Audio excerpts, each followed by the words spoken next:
Miriam, especially Moses, because you look at Moses' situation, and you would think if anybody deserves, after 40 years in the wilderness with Yasharel driving him crazy, you would think you would think he would make it into the promised land, but he didn't. But he does have another witness. He will be returning. He has another witness. So we're preparing for Pesach and unleavened bread, and in First Corinthians chapter 11, verse number 24, and he says, and when he had given thanks, he brake and said, "Take, eat, this is my body, which is broken for you. This do in remembrance of me." After the same manner also took the cup when he had supped, and this is, when it talks about the body and the bread, this is after he had supped, and that sup means, well, let's look it up. 1 Corinthians 11:25. Let's look up that word sup. G 1172. And when you see that, it says to dine. That is, take the principal or evening meal. Sup, supper. When they say sup, that's where we get the word supper. So it says here that when he had supped or had supper, he took the cup, and I say that because it's good. It's going to be good when we all get together with Yahusha, and because he says he's not going to take up the cup until he takes it with us in the kingdom. And I know there's a lot of different voices and different sayings, people saying different things. And there's some who say that, you don't have the meal, you just take the body, the bread and the cup. But he ate the meal. And then it says here, when he had supped, saying, and we'll read down here and we'll see that he says, when you come together to eat, So anyway, this cup is the New Testament. It says that in English, but if you look at the original text, it's not New Testament. He said this is the cup of the covenant. This is the cup of the covenant in my blood. This do ye as oft as ye drink in the remembrance of me. For as often as ye eat this bread and drink this cup, ye do show Yahusha's death till he come. And so that's what we're looking at. We're coming up on Pesach. Also, Shaul said in 1 Corinthians chapter 5, verse number 7, said that Yahusha is our Passover, right? So verse number 27 here, wherefore whosoever shall eat this bread and drink this cup of Yahusha unworthily shall be guilty of the body and blood of Yahusha. So in order for me to do it worthily, I don't want to be unworthy. And we'll find out what happens to those who do it unworthily. We want to be worthy of the body and the cup, and the way we can become worthy of it, first of all, is to have an understanding. And my eyes have to be open, I have to be enlightened, I have to understand what I'm doing. If there's not the element of teaching before you get into this feast and before you take of the body and the blood, then you're not going to do a self-examination. And that's what is required at this feast. And so he says, you don't want to be guilty of his body or his blood. You don't want to be guilty of sin and his life. Because when you look at the body, you have the unleavened bread. He compares the unleavened bread to his body and how his body was broken. And what kind of body was it that was broken? It was a sinless body. A sinless body that was broken because of your and my sin. He endured and went through all that like it was prophesied in Isaiah 53, right? He took on our transgressions and our iniquity. He took it on. He wasn't being judged for any sins that he committed. He took on our judgment because of the sins that we've committed. And so we have to take that into consideration as we come up to that. We have to take into consideration what Yahusha went through, what it actually meant, especially the part of the cup or the blood. There is Like I said before, this is the only feast that you do have 30 days later. You do have a makeup date where you actually can uh, take Pesach. It's not the whole 8 days. Pesach is one day. Then you have 7 days of unleavened bread. That's eight. Okay, about 6 months from now, actually six months from now, you have another feast, and it's called the Atonement, Yom Kippur, another feast, and that's dealing with when the high priest would go into the holies of holies once a year for the not only for his own sins but for the sins of the people. And so when we look at the life or the blood, because Leviticus 17:11 says the life of the flesh is in the blood.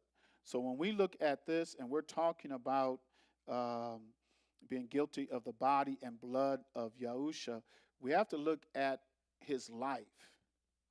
You have to really focus in on his life, the purpose of his life, the meaning of his life when you're dealing with the blood. We might not have a full, detailed understanding. There's a lot of things that can be enlightened and open up unto us.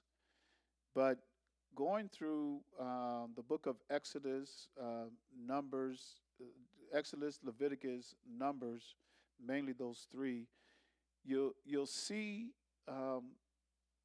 many of the sacrifices and what was given in those sacrifices. It's it is so important.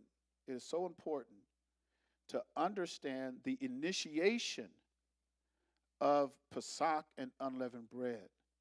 You have to really understand it. It's so important to understand the initiation, especially in the book of Leviticus, when it talks about sacrifices and offerings. And a lot of times we don't, that's not really a book of study like it should be. So our understanding a lot of times is not complete. It's not in depth because that's not one of the books I mean, if opening up the Bible and you try to read the best stories and it still puts you to sleep, try reading through Leviticus, and it's to understand the initiation of it. Because if we can't, that's the problem with reading this book in English and listening to the instructors and those who have given us an understanding of this book. First and foremost, this book was written in an inspired language, which is Hebrew. Hebrew is the inspired language that the Most High Yah spoke, that Yahusha spoke, Moses, Musha spoke, all of the prophets, they spoke the Hebrew language. That is the inspired language. English is not the inspired language. It's not. When Yahusha could have spoke English, he didn't. When the Most High Yah could have spoke English, he didn't.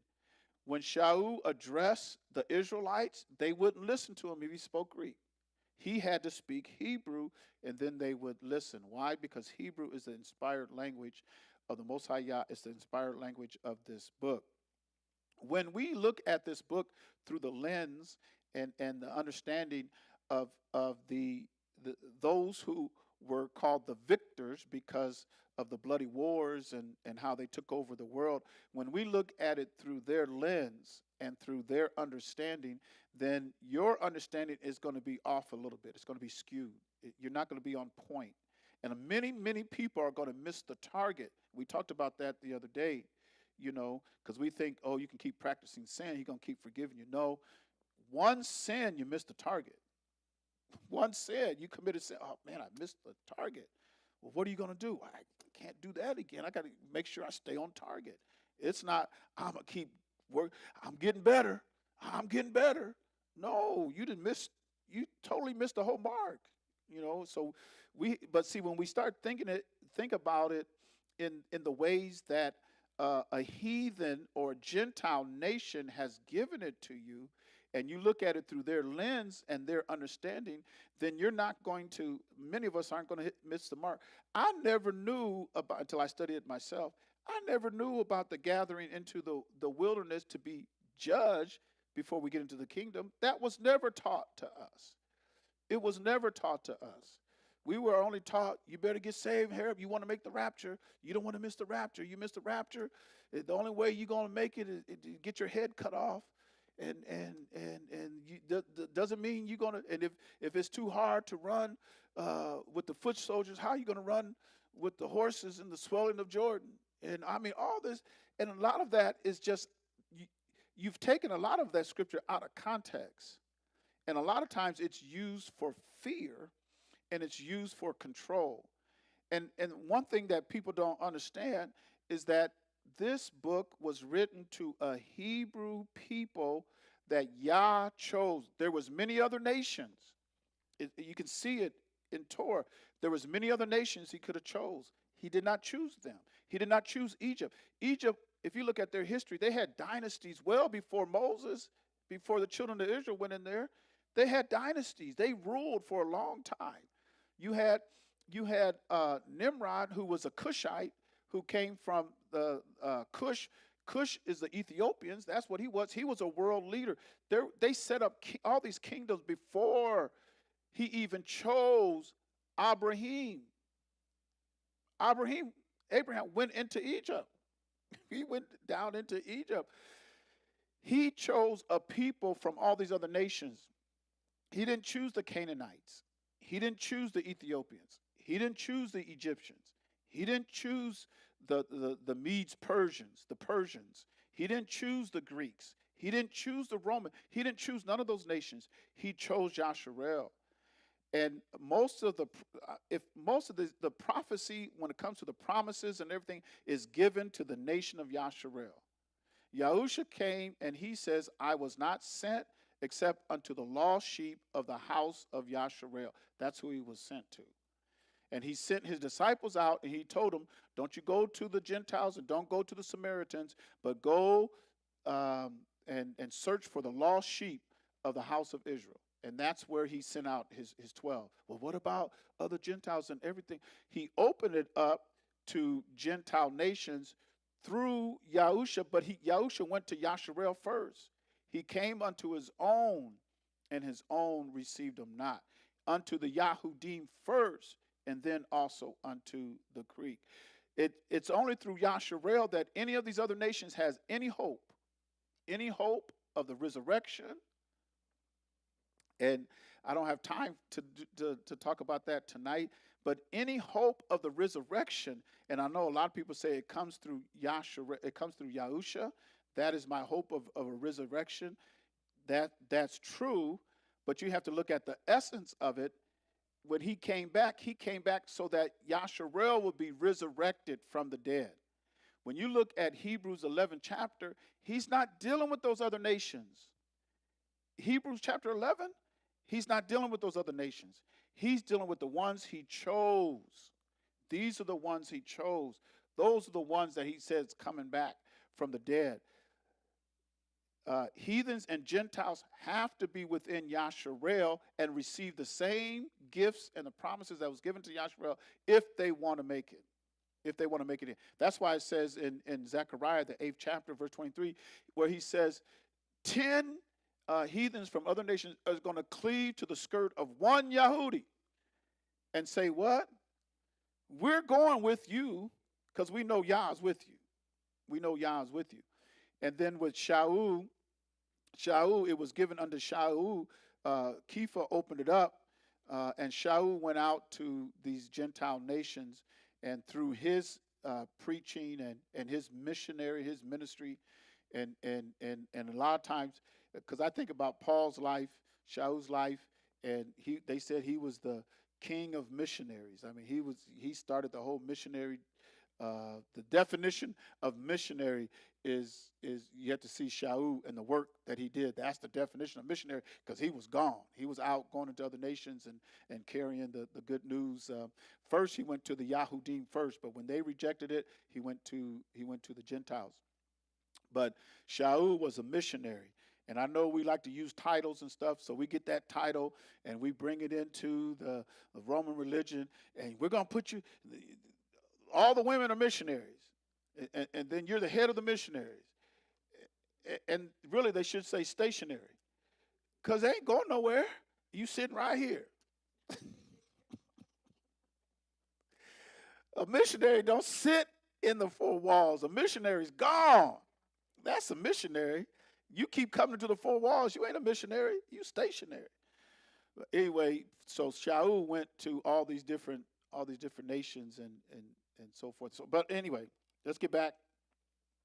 Let's get back before I get off into the parking lot out here, and somebody's gonna have to call me back, reel me back in here. But let a man examine himself. This is verse number 28. But let a man examine himself, and so let him eat of that bread and drink of that cup. For he that eateth and drinketh unworthily eateth and drinketh damnation to himself, not discerning Yahusha's body. Not discerning his body.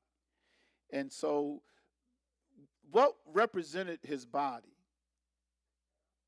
What in this feast, what represents his body? And what kind of bread? Not just any kind of bread. Unleavened. Unleavened bread represents his body.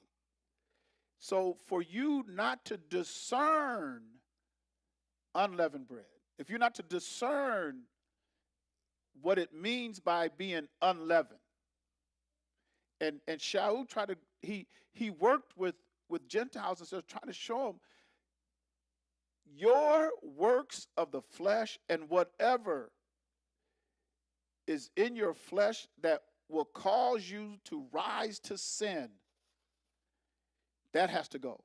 That has to go. If you take of his body that was broken for you, and it was a sinless body, if you take of that body and you have not even examined yourself to see if you have any sin in you, and then you know you have sin. You know you have sin. We can talk about unleavened bread, getting the leaven out. Yah was so serious about getting the leaven out, he says, search every crevice and corner of your house. There better not be a crumb. They would search the corners. They would get with a toothbrush. They would just, that's how intricate this process is. You have to dig down into the crevices of your mind and your heart. If you don't even do the research, or you feel like, I don't have to do that, you're not discerning his body. I don't have to do that. Because a week from today, we're going on a fast from sun up to sundown. A week from today, sun up to sundown, it's going to be our fast. That's our last Torah study before we go out of town. It's the 9th, April 9th, right? Yeah, 9th, because we're leaving on early on the 12th. April 9th, from sun up to sundown, we're going on a fast. And this is a good fast. It ain't no water. I'm going to just not eat food. No, I think you can go 12 hours without water. Unless, of course, you're on medication. If you're on medication, you got to take water with your medication. Take your medication and drink your water. I don't know if I can make it to sundown. I might make it to 4 from sun up, because y'all know the sun comes up early now. The days are getting longer. But it's still 24 hours. It's still 24 hours, and those who don't work, that doesn't mean you sleep to noon and sleep, or you might work nights, and so from sun up, so I'm gonna make sure I get in bed by sun up, and then I'm gonna sleep until the sun goes down. That's that when people those kind of thoughts. Yeah, you're not even discerning his body. When you think of cheating, you're not discerning his body, because he went 40 days and 40 nights, and it says he didn't hunger nor thirst, which means he went without water and bread.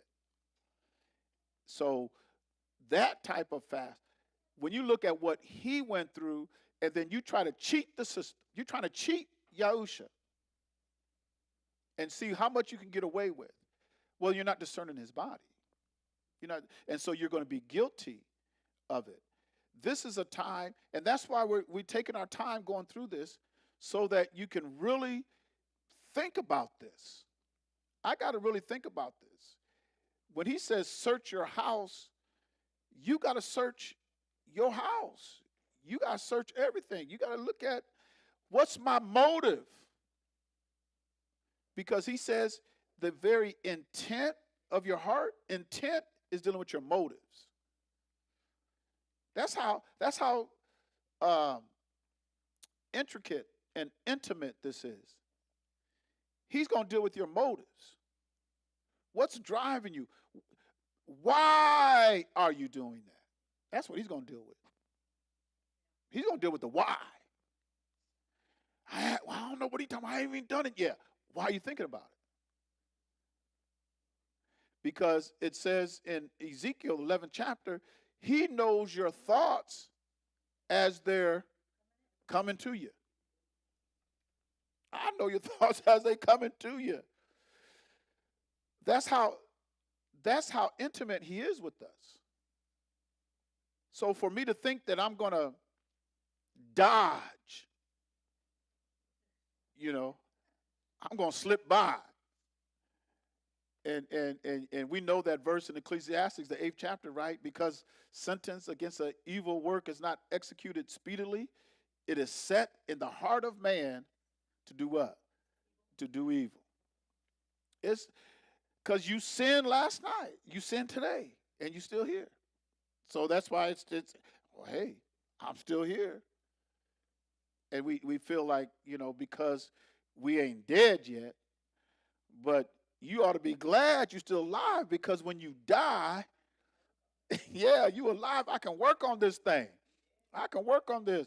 Because if you dead, the dead know nothing. Once you transition, that's it. Wherever you lie, that's how you come back.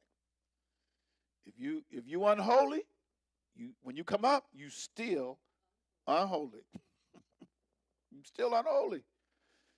You go to the grave evil, when you come back, you still evil. So we have to really be careful of this. And so he talks about his body and then the blood part of it. The blood part of it, because a lot of people get confused, especially in Hebrews, because in Hebrews, and let's go there, Hebrews chapter 9, and let's start at verse 1. There's so much in here. We're not going to be able to go through all of it, but we'll try to hit on some of the key points as we go through this, because if you're looking at this like a Gentile, if you're reading this like a Greek or a Roman, if that's how you're reading this, then you're going to think that the Old Testament is done away with. He had to do away with the Old Testament so he can start the New Testament. That's how you look at it. But those who are Yasharel and those who know Torah, those who know Abba Yahuwah and the teachings of Moses, because the teachings of Moses teaches you culture. It gives you purpose. How can anybody take the teachings of Moses and just discard them? When he gave it to Yasharel as a nation and says, if you keep this, you're going to be set apart from all other nations. And then somebody's going to come along and say, oh, he did away with that. No, he didn't do away with it. Because of Israel's disobedience, Israel was discharged out of the land and spread to the four corners of the earth. They're in all these nations now. Israel is. Because of their disobedience unto Torah. Not because they were obedient, but because they were disobedient. For somebody to say everything that Moses taught is done away, is when you understand Yahuwah and his instructions and his instruction book, when somebody says that to you, you almost laugh. You almost laugh in their face, because, even Yahusha said that to love the Most High Yah with all your heart, mind, body, and soul, that's the first and great commandment. The second one, which comes out of Leviticus 19:18, which is in the law, it says, love your neighbor as you love yourself. On these two commandments hang all the law and prophets. That's because everybody that came out of Egypt was given these commandments, statutes, ordinances, everything in order to live by. In order to live by. And so even the prophets was given that. All the prophets had to keep the commandments. And the last prophet was Yahusha. And I know we got prophets today. I know they carry the title of prophets. But when you look at the prophet, just read Ezekiel, read the first 5 chapters of Ezekiel, mainly chapter 5. And if you want to be a prophet. And then read about and then Isaiah and Jeremiah, what some of these prophets had to go through. And then if you're a prophet, let me see your book. You should have some things written. To be a prophet means Yah is speaking to you on the behalf of the people. He's speaking to you to minister unto the people. And in Hebrews, it says in these last days, in Hebrews chapter 1, verse 1 and verse 2, it says, Yahuwah, who had oftentimes in divers manners spake unto our fathers by the prophets, have in these last days spoken to us by his Son. And so the last prophet to speak for Yahuwah was his son. Now, what about Shaul? Shaul didn't consider himself a prophet at all. And these brothers and sisters we have today, I mean, you know, I can't put you in the same class as Shaul. He wasn't a prophet, So, but we got prophets today. I know we do. A lot of people call themselves prophets, but go ahead. Then verily the first. Now you see here in Hebrews 9:1, the covenant is not there. Reading through here 9 and 10, there's the word didache is used throughout 9 and 10. The word didache. Didache means covenant.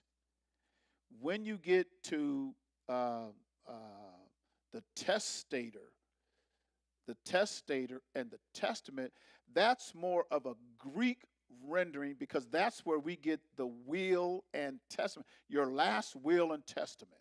And nobody's going to collect on anything that you left here until you die. And so they use that understanding from the Greek more so than they use the Hebraic understanding of covenant.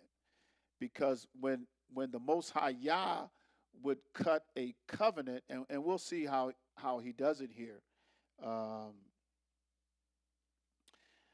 Then verily the first covenant, or the first, had also ordinances of divine service and a worldly sanctuary. And the reason why we're going to read through here real quick is because at Passover, you're taking the bread, unleavened bread, which is his body, and you're drinking the cup, and you're not drinking blood.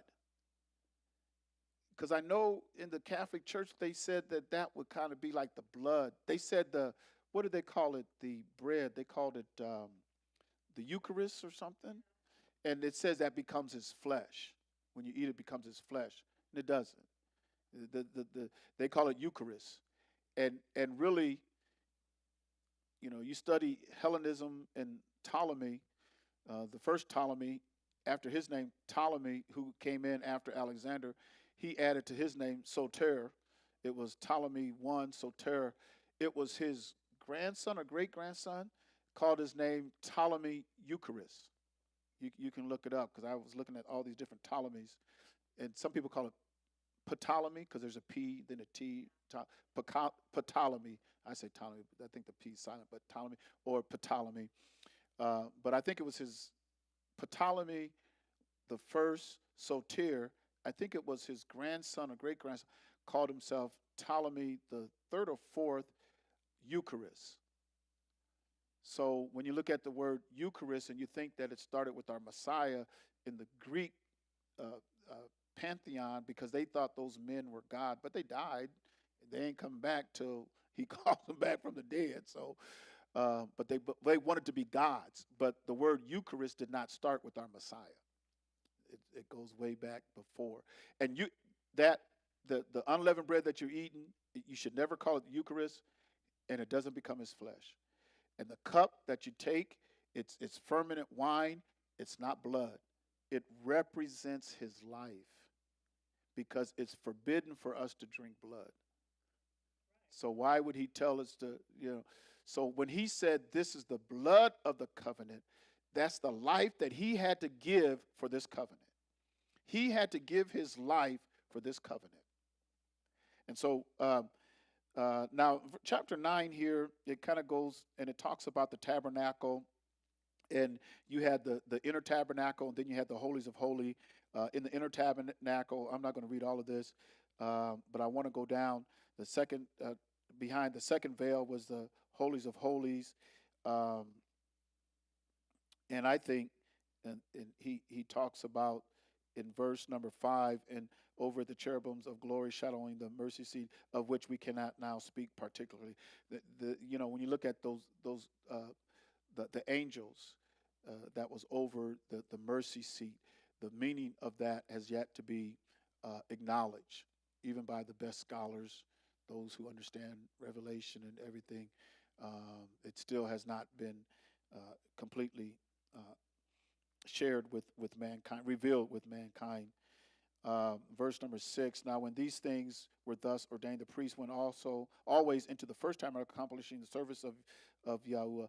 But in the second, the high priest alone once every year, not without blood, which he offered for himself and for the heirs of the people. And that's dealing with atonement, right? But again, we're looking at the blood, the representation of the blood.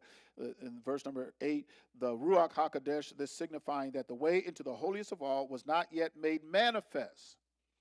What they were doing, it was not yet made manifest what they were doing, okay? Because it's leading up to the Mashiach. While as the first tabernacle was yet standing, which was a figure of time then present, in which were offered both gifts and sacrifices that could not make him that did the service perfect, as pertaining to the conscience. Did you hear that? The gifts, the sacrifices could not cleanse your conscience, which stood only in meats, drinks, divers washings, and carnal ordinances imposed until the time of Reformation, which is dealing with our Messiah.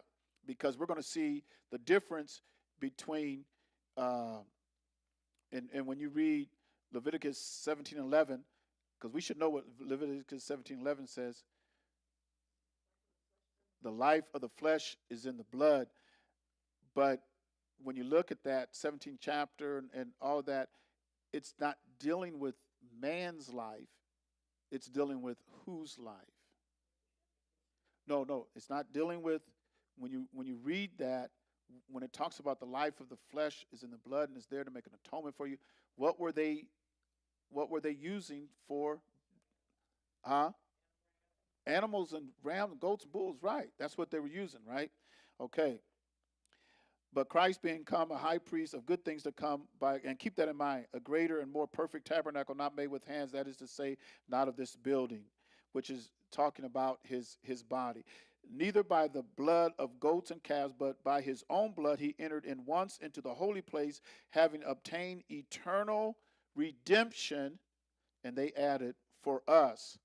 But eternal redemption, which means what his life, what he did, how he died, even though it was 2,000 years ago or more, it still gives redemption today because it's eternal.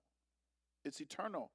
So when you're looking at eternal, I mean, for us, if we live 70 years, 100 years, I mean, we think, man, you live 100 years, you lived a long time. He gave his life 2,000 some years ago. But what he did brings in the eternal damnation because it's still good today. It's still good today because we're going to see that. For if the blood of bulls and of goats and the ashes of a heifer sprinkling the unclean sanctify to the purifying of the flesh, listen, the life of bulls and goats and the heifer, right, because you had to have the heifer for purification, for purifying the temple. Not only purifying the temple, they would use the red heifer because if you touched a dead body, you had to use the ashes of a heifer for purification. How many people died from the time that he gave it in Leviticus to the time of our Mashiach? I heard the Ashkenaz, those people over there, saying that there's only been like 3 red heifers slain. I'm going, 3? What are you talking about 3? It was a commodity. They had to kill them all the time because when they ran out of ashes in the temple, in the tabernacle, they'd have to go get it. Let's go get another red heifer, examine it, make sure it's perfect. We're going to kill it. We need those ashes. When you die and they cremate you, how many pounds of ashes is there? About 7 pounds of ashes is what you get off of a human being. So if you get a red heifer, I mean, you'll get more than 7 pounds. But by the time you sprinkle all these ashes, when people come back from war and they buried their body, the only ones that could not even go by a dead body, touch a dead body, was the high priest. Even when the priest would have to check the dead body. There was times where you touched a leper, you had to be pure. They were constantly using ashes of a heifer for purification. You know, so when people say this, they've only had to do it. And you know why they say it? This is the third time. Because they had it for the first temple, which was Solomon's temple. Then they used Herod's temple. And then they said they're going to build the third temple, so they need a red heifer, a perfect one and everything. There's only been, are you kidding me? When they was in the desert, in the wilderness, for 40 years, they was killing all kind of red heifers because they had to have it for the purification. Did y'all hear me? Only 2 people over 20 made it into the promised land. That means a lot. That means millions of folks died. And when you die, because I see it all the time, folks is holding on to the body. Some of them even kiss the body.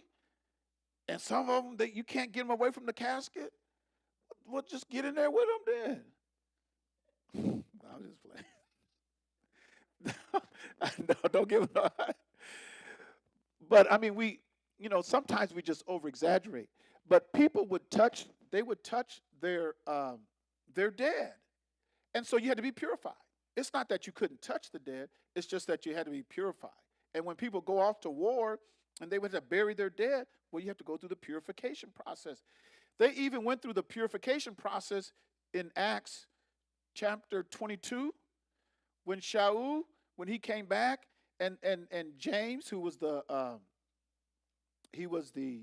think he was the brother of Yahusha. He wasn't the sons of thunder because you had James and John, the sons of thunder, but we read in Acts, chapter 12, or was it 5, where they killed James, sawed him asunder, and when he seen it pleased them, he was going to take Kepha, but it was a time of unleavened bread. I think that's chapter 5.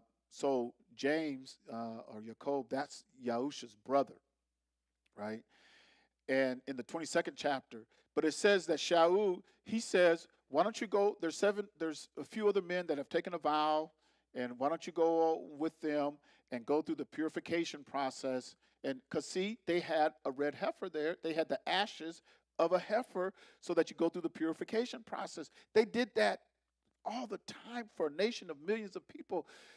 The red heifer was a commodity unto them. And they said that there has not been a red heifer over in that land for about 2,000 years. I wonder why. Because everywhere Yasharel went, there was red heifers. And the red heifers that they got over there now, you know where they got it from?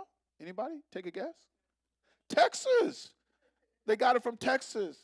There's a whole bunch of Israelites in Texas. You follow the Israelites around, you're going to find a red heifer.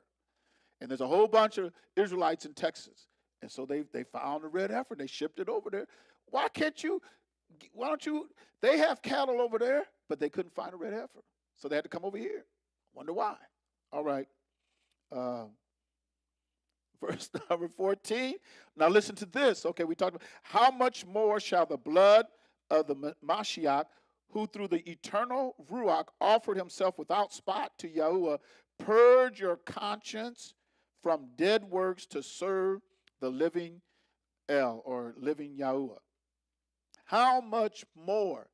Because remember, it says that they could not, all of those other things could not cleanse their conscience. Bulls, goats, anyway, could not clear the conscience. And for this cause, verse number 15, he is the mediator of the new covenant, and actually he's the mediator of the covenant. We have to look at what changes. What is about to change, right? That's what we have to look at. That's why in Hebrews here, in the 9th, at the end of the 8th chapter, the 9th chapter and the 10th chapter, he's taking you through some historic things in the Torah, but what he's dealing with, he's trying to show you the distinction from what they used to do to what Yahusha did. Right? Well, let's see if you can get it. Verse number 15, and for this cause he is the mediator of the New Testament, that by means of death, for the redemption of the transgressions under the covenant, and I know it says under the first covenant, they which are called might receive the promise of eternal inheritance. Now, remember who the promises were given to. Huh? Who? Okay. Let's go to Romans chapter 9 and verse number 4. And then we'll go back. Romans 9, verse 4. Who are Israelites, to whom pertaineth the adoption and the glory and the covenants and the giving of the law and the services, and that's in Hebrews 9 and 10 too, services and the promises, right? So now let's go back to Hebrews chapter 9 and verse number 15. And for this cause he is the mediator of the covenant, that by means of death, for the redemption of the transgressions under, it says First Testament, but under the covenant. So he's going to redeem those who transgress under that under the covenant. Okay, I don't know, it might be too deep. They which are called might receive the promise of eternal inheritance. Yasharel has an eternal inheritance that will not be taken away. I don't care what any nation says. I don't care what any people says. Yasharel has an eternal inheritance. Just like Yahuwah is eternal, when he made that covenant, and we'll see here, especially he said it in Hebrews 8. He's going to repeat it again in Hebrews 10. But when he makes a covenant, it is forever. Just like he made the covenant with Noah, right? And he says, I'm not going to destroy the earth by water. He puts a ark, a bow in the sky, and says, that's my covenant. I'm not going to do it again. And how many years ago was that? Thousands of millenniums ago. He still hasn't done it. There's floods here and there, but he ain't flooded the earth. Because this next time, he's not going to destroy it with water. Because he made a covenant. I'm not going to destroy it with water. I won't do it. When Yah makes a covenant, it's forever. That's why he held Israel, Yasharel, to such a high standard. I made a covenant with y'all. I ain't no plaything. I ain't no splash in the pan, no fire. Here today, gone tomorrow. That's not Yah. That's not. He says, when I cut a covenant with you, it's going to be forever. And that's why when people say, all that stuff is done away with it. No, it's not. We're going to see what replaced, when we talk about replacement, the first and second, we're going to see that. Okay. Verse 16, for where a testament, there must also of necessity be the death of the testator. For where a covenant is, there must also of necessity be the death. And I know it says testator there, but in the Hebrew understanding, whenever there's a covenant, when he cuts a covenant with you, what's going to happen? What has to happen? Blood. Somebody's going to die. When Abba Yah makes a covenant, he cuts a covenant with you, it means somebody's going to die. That's what he's dealing with here. For a covenant is of force after men are dead. Otherwise, it is of no strength at all while the testator liveth. That's more of the Greek influence that is in here, because when Abba Yah made a covenant with Abraham, he said whoever breaks this covenant, what's going to happen? They die. That's why he went through those, when you read Genesis 15, and Abraham cut those pieces up, and it says the spirit ruach came down and went through the pieces and everything, because whoever broke that covenant, if Yah would have broke his covenant, he would have to die. That's it. I'm done. But Yah can't die. So just like he can't die, he can't break a covenant. It's impossible for him to break a covenant. That's why he says in Hebrews, the 7th chapter, by two immutable things. One in which it is impossible for Yah to lie. Impossible. He can't lie. He can't die. So when he cuts a covenant, it's forever. It's an everlasting covenant. When he told Yasharel, this is what I'm going to do for you, it's everlasting. That's why we have to see it come to pass. We're getting ready to see things happen with these nations that has never happened before. He said this last day that's coming upon us, it's a time that the world has never seen. What Yah's getting ready to do, a time that the world has never seen. And what's good for us is he's going to gather us and put us in a place of refuge while he's dealing with these other nations. And if you don't leave this nation, then you have to stand with the judgment that's coming on this nation and all the other nations. I ain't going no. Okay, stay. You know how it used to be? You can't take nobody kicking and scratching to Shammai. Y'all ain't going to take. You want to stay? Stay. Just as long as you know the judgment that's coming. Because Yah is going to make provisions. He's going to get his people out of here. But if somebody's kicking and scratching and they don't want to go, then stay. Y'all stay then. Because when you read this book and Revelation, whatever country is mystery Babylon, and you might say it's here, it's this one, whoever it is, I don't want to be around. Because mystery Babylon is going to be destroyed. So wherever mystery Babylon is, whatever nation represents mystery Babylon, yes.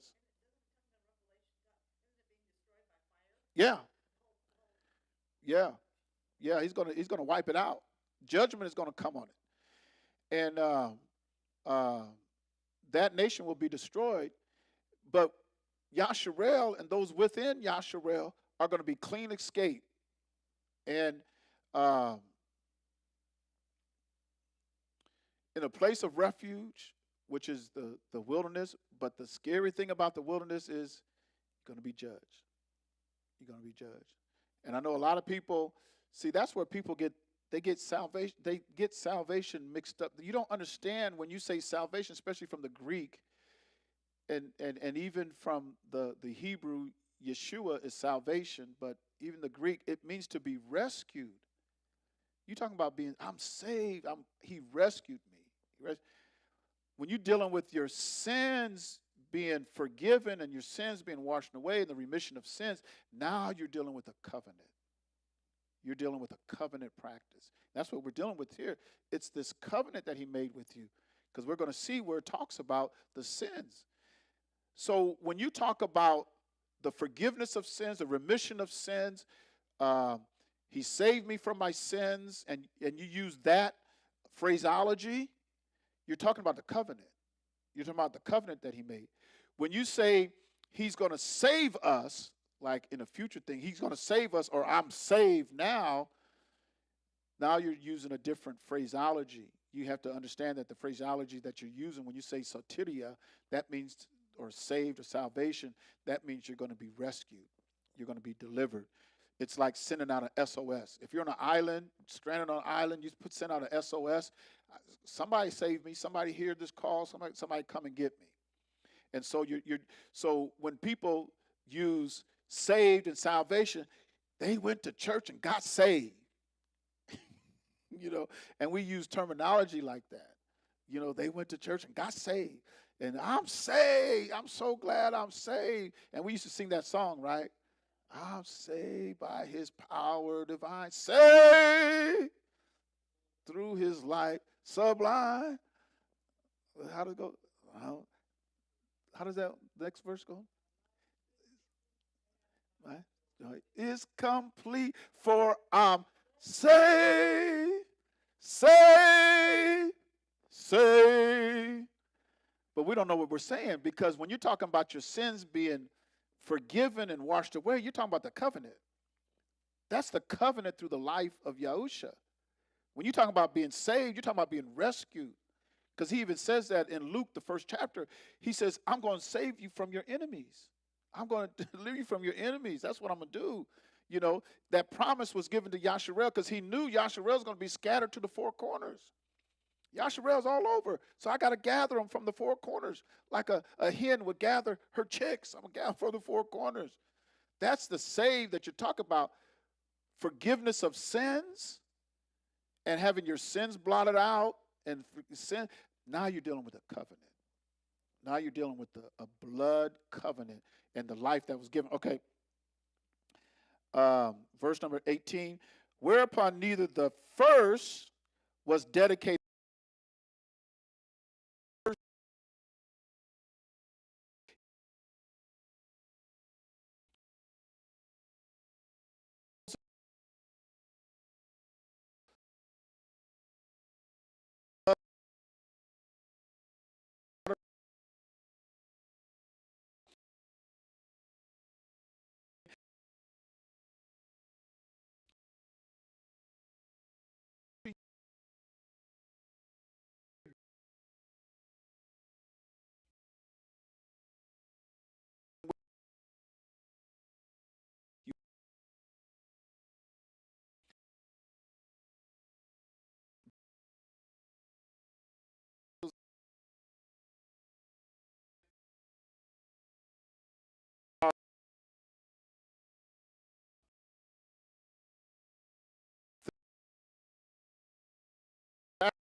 With hands and figures of the truth, but into Shamayin itself, now to appear in the presence of Yahuwah for us.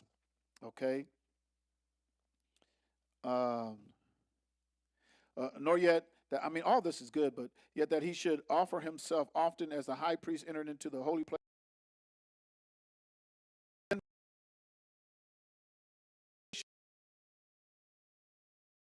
In the end of the world, hath he appeared to put away sin by the sacrifice of himself. That is yet to come. Okay? Notice it says, but now what? So the significance of him giving himself once, just one time. and it's given those who make it the you get the eternal, to where you'll never be charged with your sin. Listen to what he says.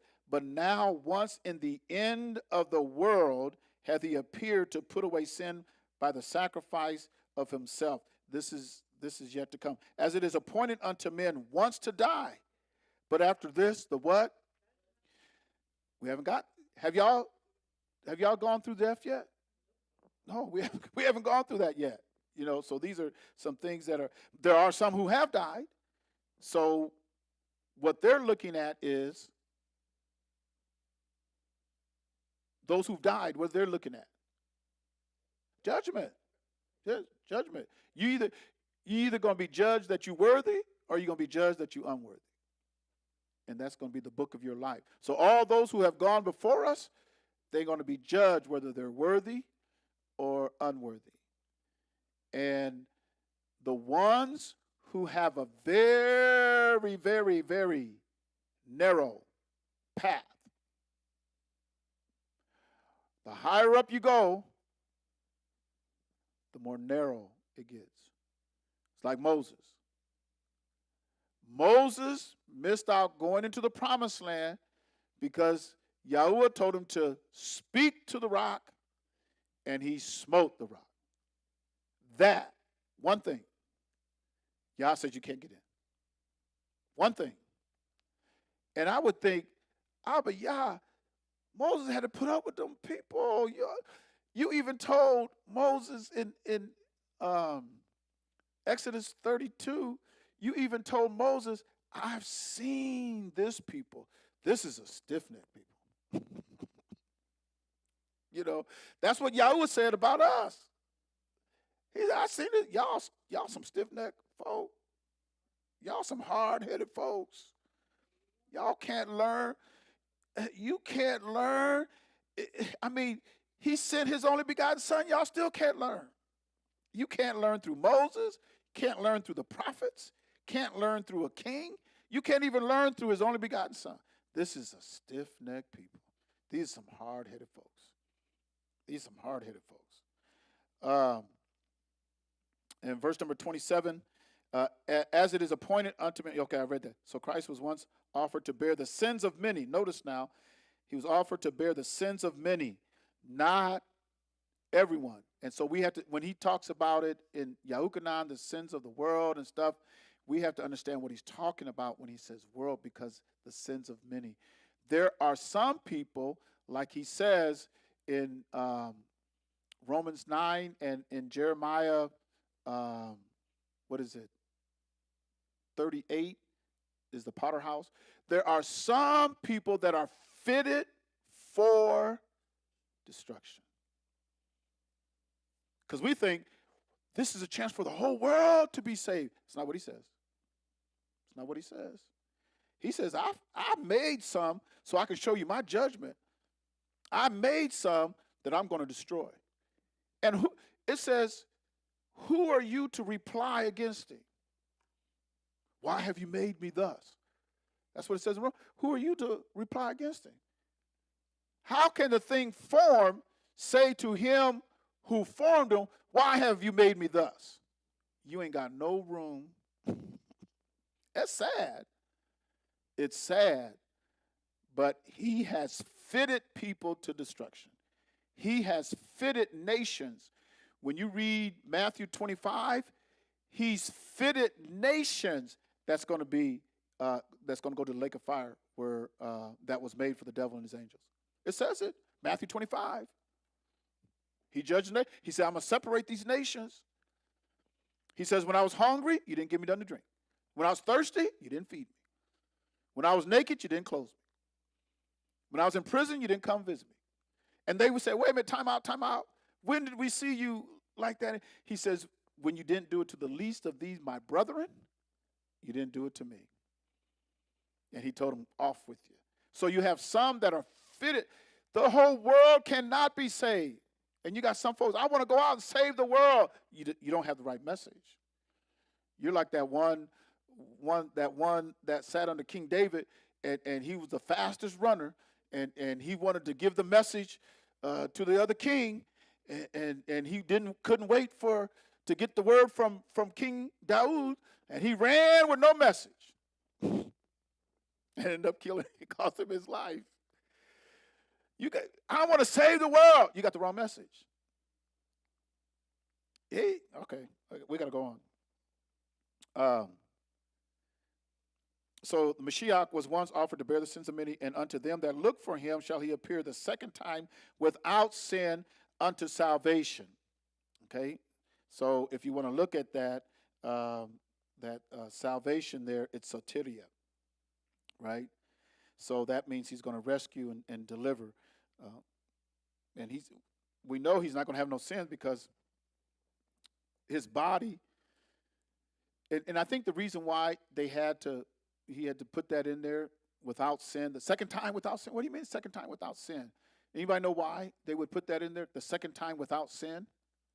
Anybody know why? Because he just said it in the verse before that. Or, yeah, he just said that in that same verse.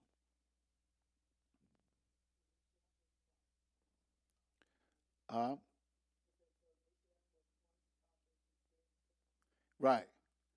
So why would they put the second time without sin? Why would they say that? What do you glean from that?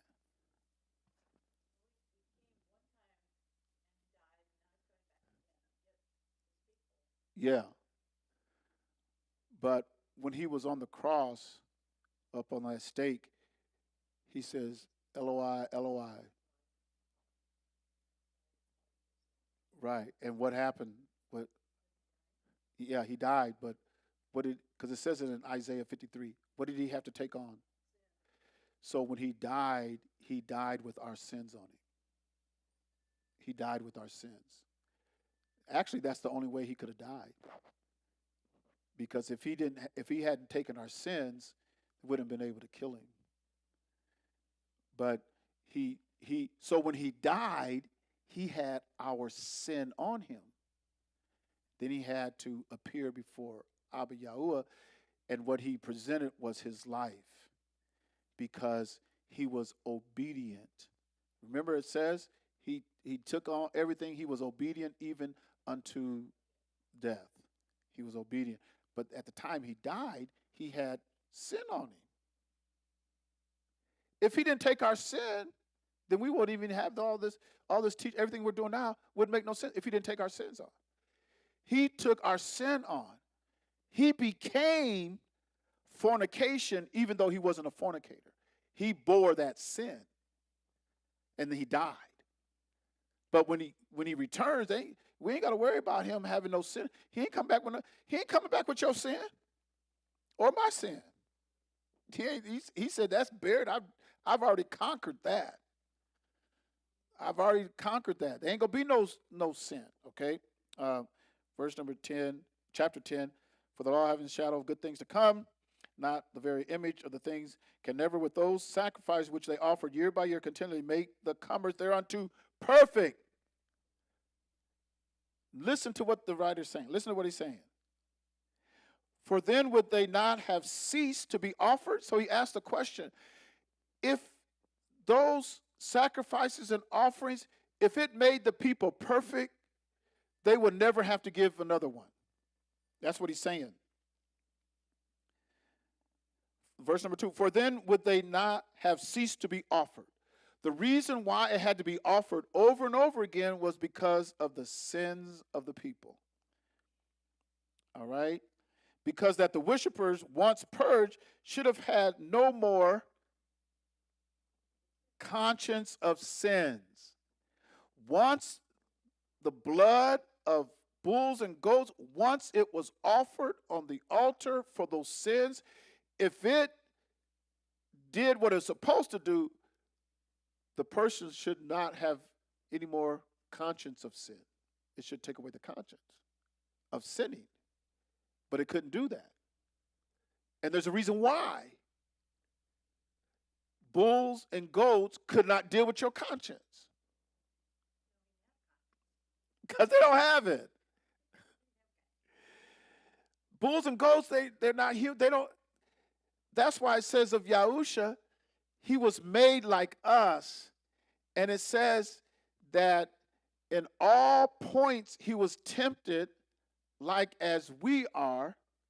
And it says that he, what's that one? How does that verse go where it says his infirmities? I think it's in Hebrews here, I think. Yeah, he was touched with our infirmities. He had a conscience like we had. But I'm already letting it out, but okay. Verse number 3, but in those sacrifices, there's a remembrance again of sins every year. For it is not, listen to verse number 4, it is not possible that the blood of bulls and goats should take away sins. It's not possible. A bull and a goat cannot take away your sin.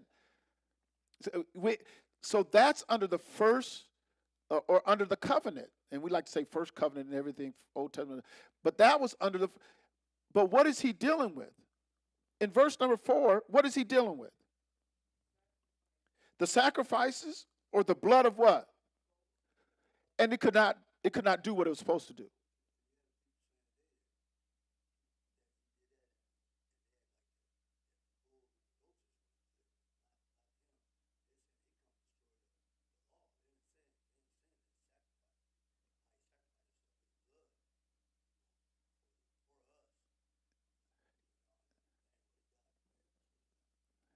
Yeah, I mean, and it says it right here because it's going to deal with your, it has to get, he has to clean your conscience. That's what his life does. His life will clean your conscience. If you're still struggling with a consciousness of sin and keep committing sin and everything like that, then his life is not in you. It's not in you. You can talk a big game, you can testify, you can sing, you can shout, you can dance, you can do it all. But if you still have the consciousness to sin, then his life is not in you. Oh, you can keep taking it, and really, what you're taking, you're drinking damnation unto yourself. You ain't changing. You still got the same consciousness. See, when I get done with taking the body and the blood, my whole consciousness, everything, man, I have to, but I want to prepare myself for that. I have to prepare myself for that. Because coming out of that, and you still have the conscience to sin, and you still go out and sin, boy, his life's not in you. It's not in you. No. Not if you got the conscience. He did it so well, his life was so good, Abba Yah accepted it. And then you say you have his ruach and you still have the mind to sin? You missed it. You missed it. And it's not, okay, we got to be perfect and everything. I have to know what sin is, and I don't transgress against it. I can't do that. We get the wrong understanding of being perfect because we think you got to go down Marquette here, 35, then 25 by the school, then 35. And if you don't, you ain't perfect. You think that every word you say to your children when you're raising them, trying to rear them, and, oh, I said something, oh, man, I'm not perfect. No. Sin is a transgression of his law. We can improve ourselves and we can build relationships, but we have to know what sin is and what the blood covers of us. The more I work with children, the better I get. And there's working with people, the better I get. And so we try to mature in that. That's why he says, I want you to guys, be ye perfect like your Father in heaven is perfect. That's a maturation process. But a lot of times we get that confused when we talk about perfection and maturation. We get that confused with transgression of his law. Because if I we're going to go on the highway. If I go over the speed limit, and if he sees me, hey, guilty, give me my ticket. I didn't transgress against Yah. That's not a transgression against the Most High Yah. And a lot of times, somebody come confessing a speeding ticket. Did you pay it? Pay your speed ticket. Get out of here. What you talking about? Pay your speed ticket.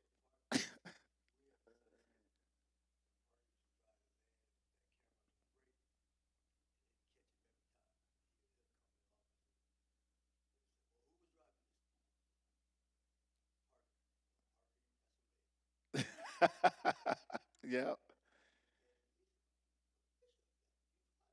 you driving it, and you go over, you pay it.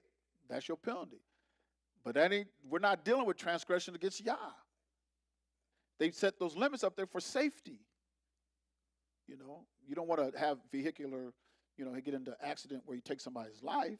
Now, if you was driving under control, under speed limit, you ain't drinking or doing drugs, because when you start to take somebody's life, then there is in our law book about taking somebody's life. It's not intentional, because when somebody intends to take your life, that's called what? Murder. You know. So they had other things, other penalties for accidental. Yeah. Yeah, so that's in our book.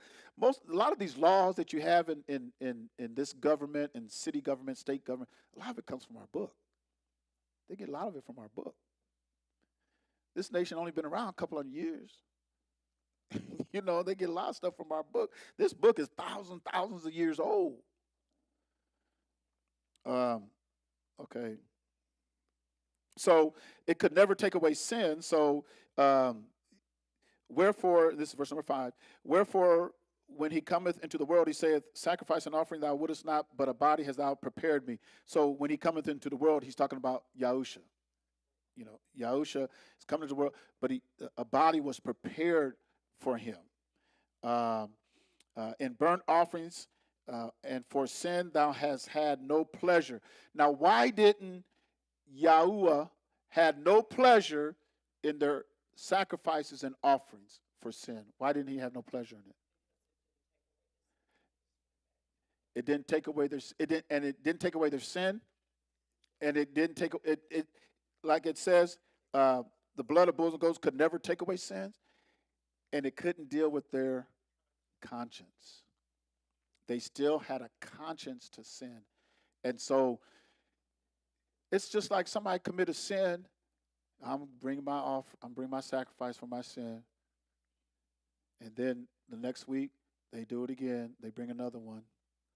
And usually the ones, if it's the same person doing it all the time, bringing the same offering over and over again, because having that cattle and stuff costs some money. So if somebody keep bringing the same, it's probably somebody's got some money.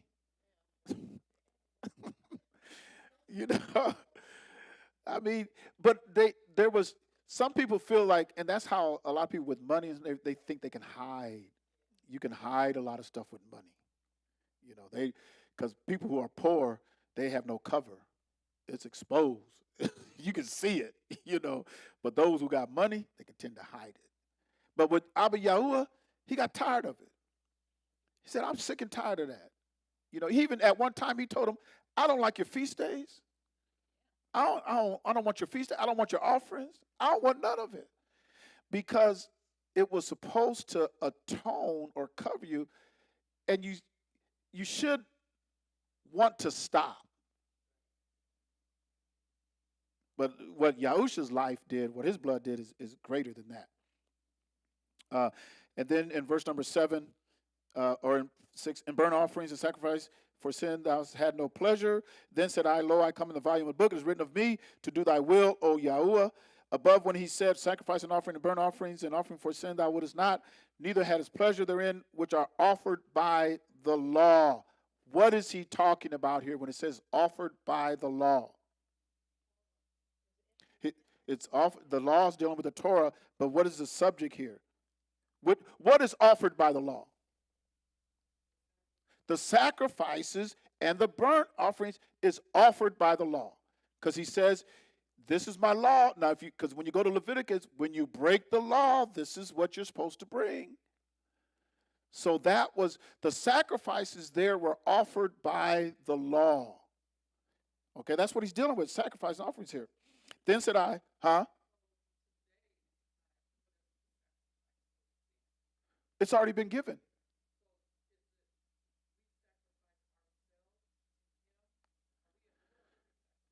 Yeah, but that living sacrifice, when you look at the living sacrifice, they had other sacrifices and offerings that they would give. They had to give a morning, a daily sacrifice, and everything. But all of those offerings that they had to give, there had to be an inspection, and it had to pass inspection. He even says in Malachi, he says, you give me your blind and and all that stuff. He says, offer it to your governor, see if he takes it. Remember he says that? Because they weren't doing an examination, they were just giving anything. So like for us today, he's got to accept me the way I am. No, he don't. Like he told him Malachi, go give that to that other religion. I'm not accepting that.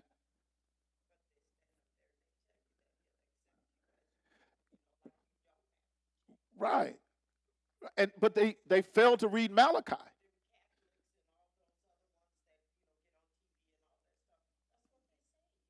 Yeah.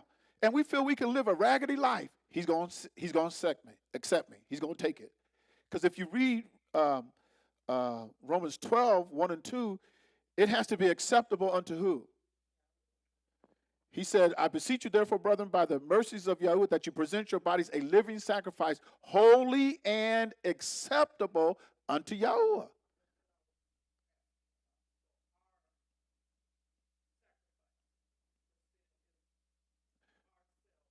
We can't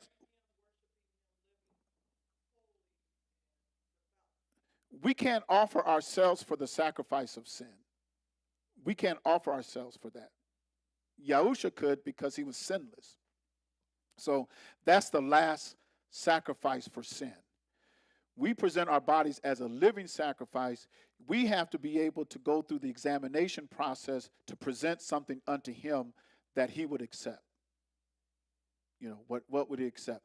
Um, I'm trying to think it's in the book of Psalms, but it talks about it talks about what you put on the altar. I'm trying to remember I can't think of where it's at right now, but it's in Psalms, and it talks about what you put on the altar, and it has to be acceptable unto him. It's not the sin sacrifice, because we can't offer ourselves for our own sin.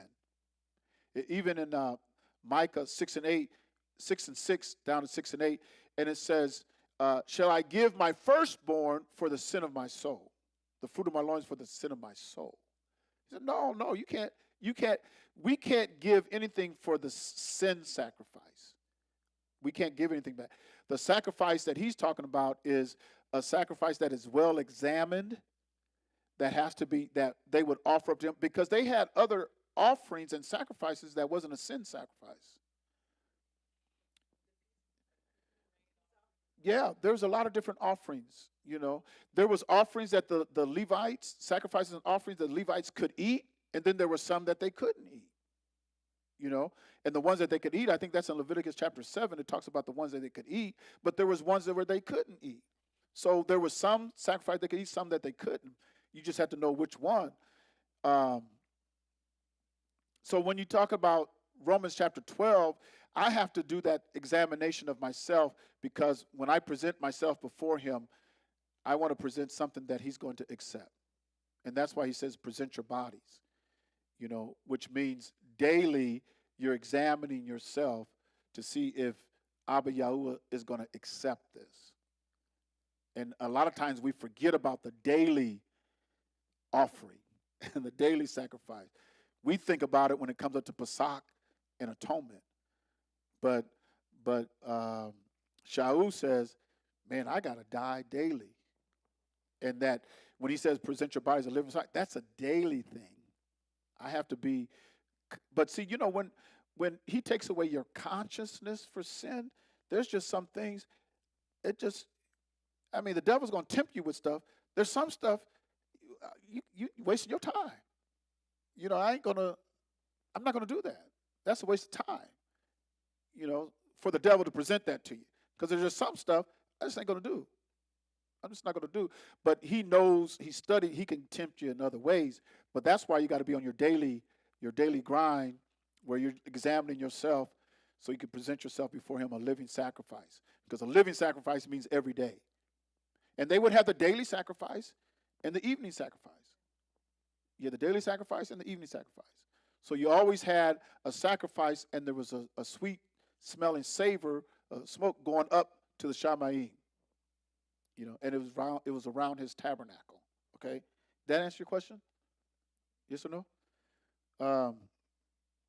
So in verse number, and when he had said, "Sacrifice, burnt offerings, offering for sin, thou wouldest not, neither had his pleasure, which are okay by the law." Right. Verse number 9. Now listen to verse number 9. Then said he, "Lo, I come."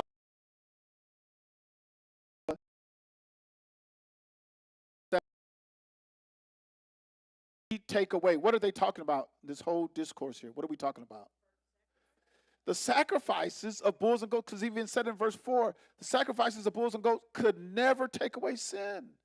So I'm going to do away with that, the blood of animals. I'm going to do away with that and offer myself unto Abba Yah. And this is the second offer. When people look at this, he taketh away the first that he may establish the second. He did away with the law that he might establish something new.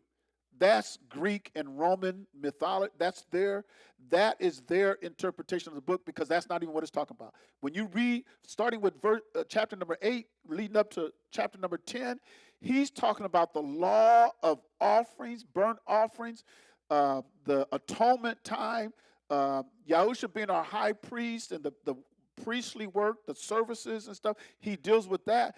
But he's saying, what I'm doing away with, especially, I don't need a Levite. I don't need a Levite now to offer me anything, because Yahusha has already done it. He's already done it, so that's why I go to him. They would have to go to the Levites. They couldn't even kill the sacrifice themselves. They couldn't do the sacrifice. They had to go give it to them, because the services were given unto the Levitical tribe. They couldn't do it themselves. Saul got in trouble for that. You took it upon yourself. I think Samuel asked him, right? You took it upon yourself to sacrifice him? Oh, no, you can't do that, Saul.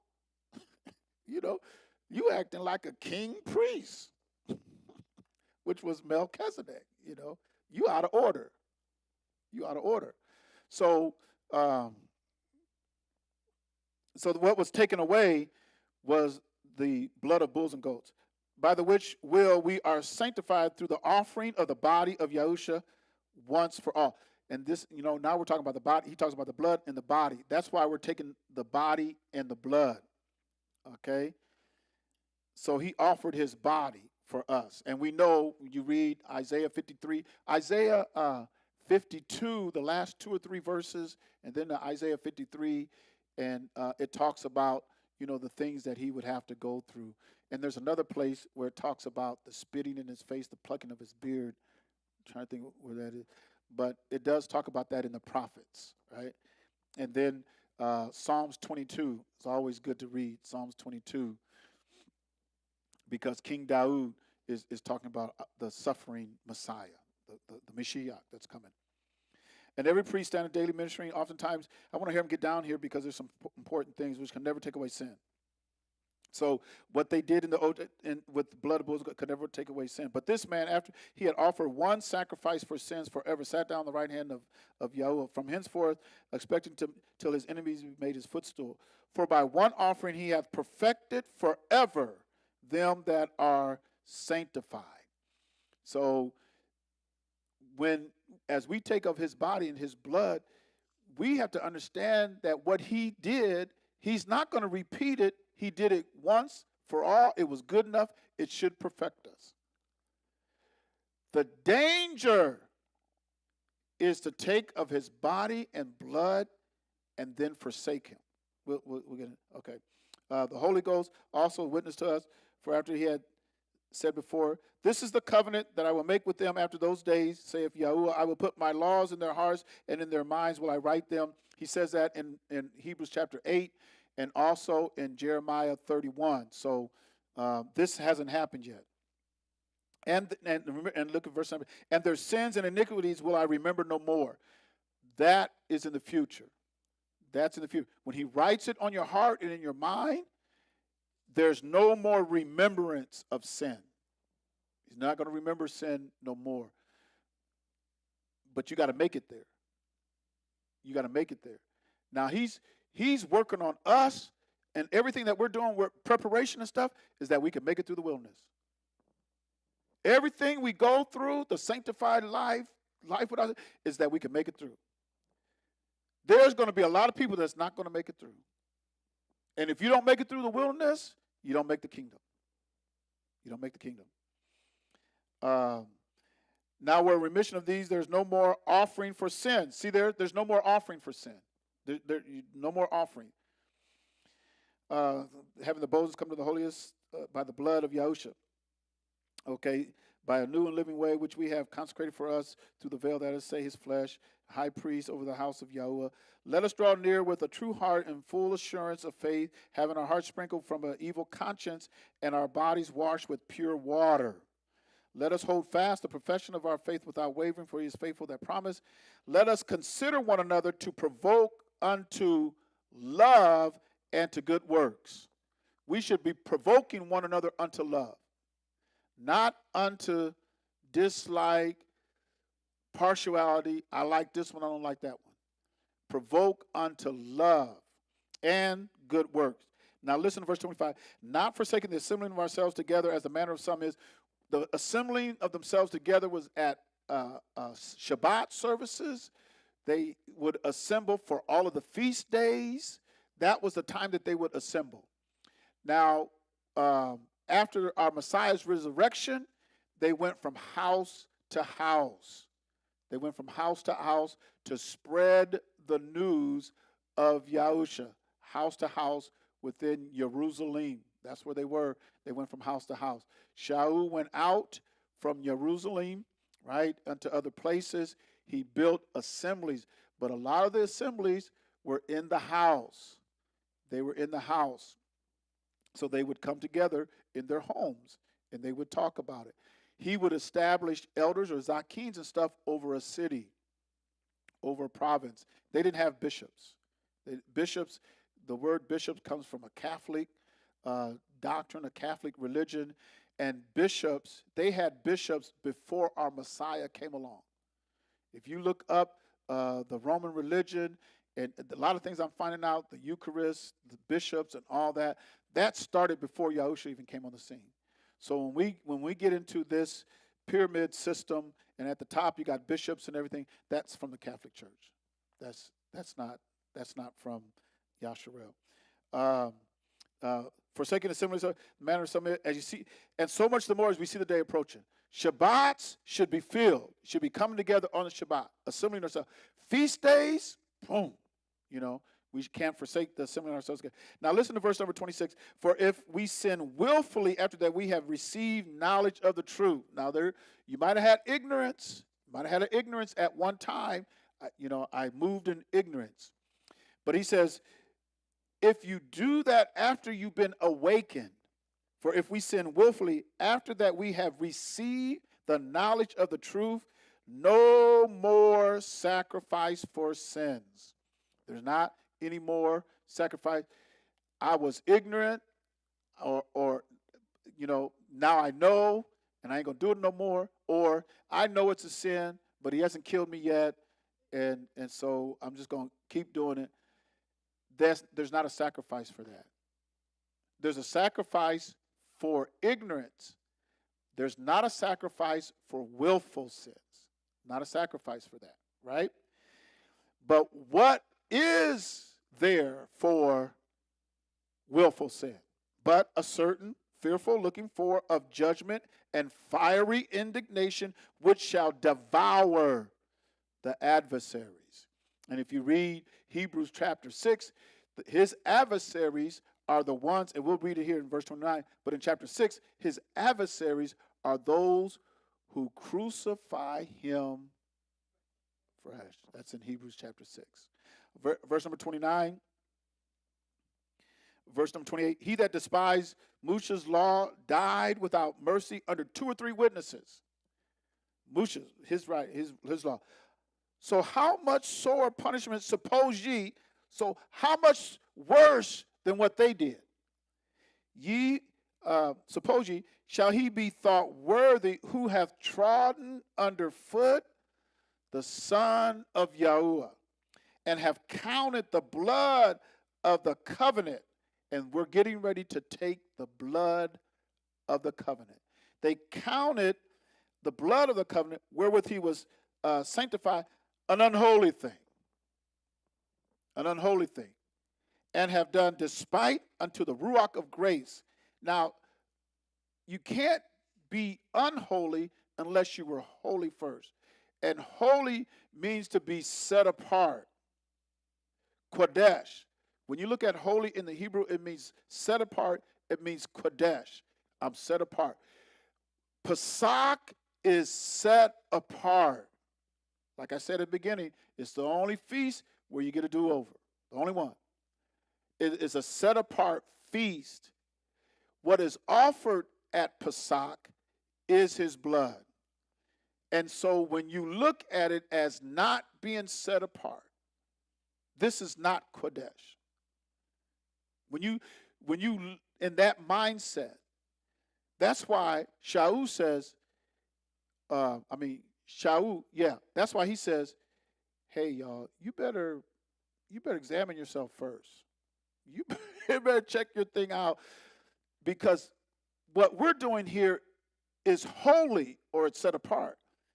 If you count it as something that's unholy, it's not set apart. That's why it ain't something you do every week. And you don't do it every 2 weeks. You don't do it once a month. When he says as often as you do it, that's how many Pesachs have you done it? Because we weren't even doing it on Pesach.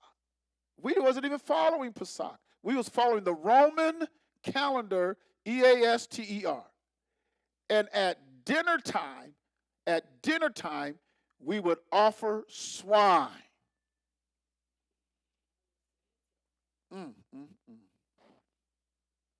So we have to look at this as being set apart, because when you say unholy, oh, this is just an unholy thing, that means it becomes very common. It doesn't mean anything to you.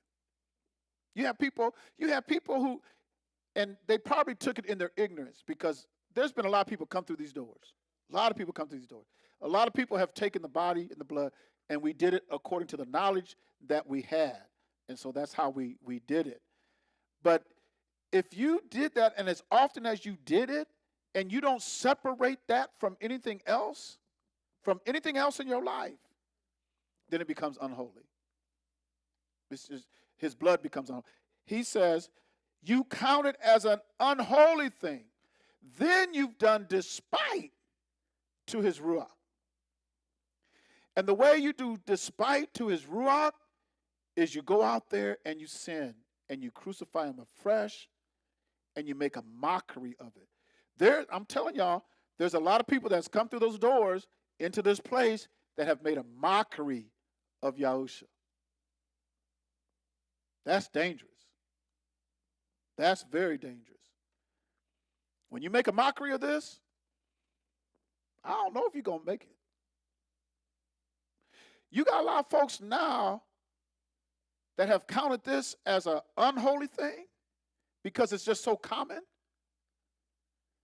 They don't look at Pesach. If you don't even, okay, let's go back to, it's 9:15, y'all. For we know him that have said, vengeance is mine. Vengeance belongeth unto me. I will recompense, saith Yahuwah. And again, Yahuwah shall do what? You better watch out. You better watch out. That's how serious this is. That's why you should do some teaching, and I'm trying to do a slow walk and a slow teaching, because you can't count this as an unholy thing. This is set apart. In fact, we only do it once a year. That's how holy it is. when they had atonement, the only time the high priest would go into the holiest of all was once a year. That's how special it was. That's how great. And you had the feast of atonement, which they had to afflict themselves, and they would come out confessing sins because they knew how important it was. If somebody's not willing to confess their sins and get it right, especially when you know what it is, that's why he says, if this is done willfully, there's no more sacrifice for that. Now, I can deal with ignorance. Because you didn't know. But he says, when you come into the knowledge of the truth and then you willfully continue in sin, there's just no sacrifice for that. So what am I looking for? You're looking for judgment. You're looking for judgment. And he says that judgment will defile all his adversaries. All right? Okay. Because he goes on to say in verse number 31, it is a fearful thing to fall into the hands of the living Yahuwah, the living El Elyon, living Yahuwah. It's a fearful thing to fall into his hands. So it's that's all for tonight. But we got Pesach, or we got Shabbat coming up, and then we have a week from today, which we're going to fast from sun up to sundown. And the self-examination, you better check yourself out. And then we got to get ready for Pesach, going to Pesach. But don't count this as an unholy thing. Don't count it as something common. No, don't count it as something unholy. Because when you talk about holiness, holy means it is set apart. It's Kodesh. It's set apart for this specific purpose, specific reason, and for this specific duty. This specific work. It's got to accomplish this work. What work does it have to accomplish? Coming out, you shouldn't have the consciousness of sin. The blood of bulls and goats could never take away sin.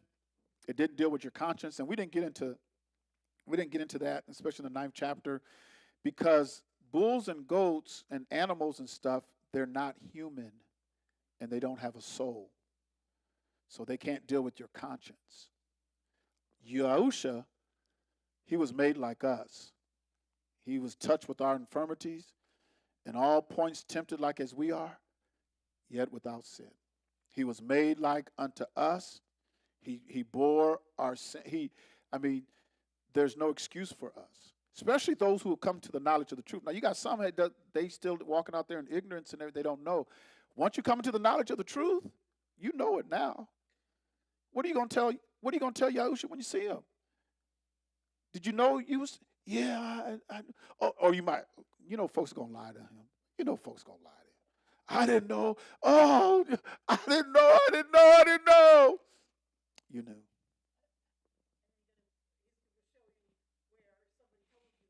Yeah, he says every idle word will be brought back. So, there's no escape. There's no escape. And so we have to look at it as, okay, I've done everything I've done. I've researched myself. I've dug into myself. I'm examining myself. I'm better this year than last year, but there's stuff I'm getting improving on. I'm getting rid of this and that. And, okay, I'm ready. Because when I take of his body and his blood, I shouldn't have the consciousness to sin. I don't have that consciousness no more. So we have to get all that cleaned up. All right? Any questions or comments? I haven't even been following. I don't know if anybody. Any questions or comments out there? Probably not. All right. Well, we say Todah. Todah. Praise the Most High. We say Todah Rabbah. We say Shalom, Shalom. We'll see you back